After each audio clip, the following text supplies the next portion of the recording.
YCP అధినేత ముఖ్యమంత్రి YS Jaganmohan Reddy AP ఎన్నికల ప్రచారానికి సిద్ధమయ్యారు.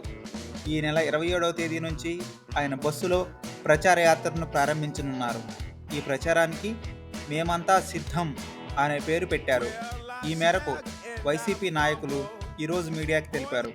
ఉత్తరాంధ్ర నుంచి వైఎస్ జగన్ ప్రచారానికి శ్రీకారం చుట్టబోతున్నారు. ఇప్పటికే ఎన్నికల షెడ్యూల్ విడుదలైన సంగతి అందరికీ తెలిసిందే. ఏపీలో మే 13న అసెంబ్లీ, లోక్సభ స్థానాలకు ఎన్నికలు జరుగుతాయి. వచ్చే నెల 19 నుంచి నామినేషన్లు స్వీకరిస్తారు.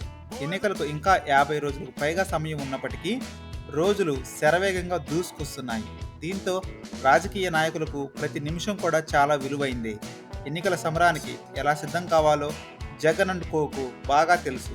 ఈ క్రమంలో ఆయన ఎన్నికల ప్రచారంపై సర్వత్రా ఆసక్తి నెలకొంది.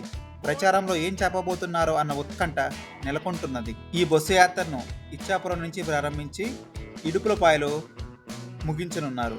మొత్తం 21 రోజుల పాటు బస్సు యాత్ర నిర్వహించనున్నారు. సిద్ధం సభలు జరిగిన ప్రాంతాలను మినహాయించి ప్రతి పార్లమెంట్ నియోజకవర్గంలో ప్రతిరోజు సాయంత్రం బహిరంగ సభ నిర్వహించనున్నారు. ప్రచారంలో భాగంగా జగన్ ప్రజల మధ్య గడపనున్నారు. ప్రచార యాత్రలో భాగంగా స్థానికంగా మేధావులు, ప్రజా సంఘాలు, కళాకారులు తదితరులతో జగన్ మాటామంతి చేయనున్నారు. వారి నుంచి సలహాలు, సూచనలు స్వీకరించబోతున్నారు. రానున్న రోజుల్లో మెరుగైన పాలన అందించేందుకు ఏం చేస్తే బాగుంటుందో ప్రజాభిప్రాయం సూత్రప్రాయంగా తీసుకోనున్నారు. జగన్ ప్రచారానికి సంబంధించిన షెడ్యూల్ మంగళవారం వెలువడబోతుంది. చూడాలి మేమంతా సిద్ధం సభలకు జనం ఎలా పట్టం కట్టబోతున్నారు.